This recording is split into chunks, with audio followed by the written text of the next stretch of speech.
ভাই আজকে হাল ছেড়ে দিতে ইচ্ছা করতেছে।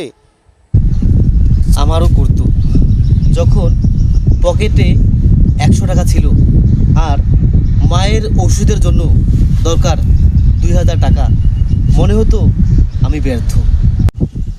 কিন্তু ভাই শুনেন, নদীর স্রোত যখন থেমে যায় তখন ওইটা নদী থাকে না, কাদায় রূপান্তর হয়। আপনি এখন কষ্টে আছেন মানে আপনি এখনো বইতেছেন, আপনি থেমে যান নাই। যেদিন থেমে যাবেন সেদিনই সব শেষ।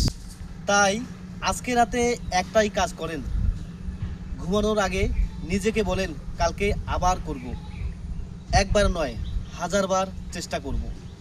কারণ হার মানলেই হার।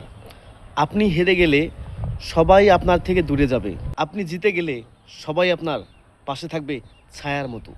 এই লাইনটা সেভ করেন, কালকে সকালে কাজে লাগবে। আমাকে ফলো করেন, কালকে আবার আসবো। ভিডিওটি ভালো লাগলে সবাইকে দেখার সুযোগ করে দিবেন শেয়ার করে।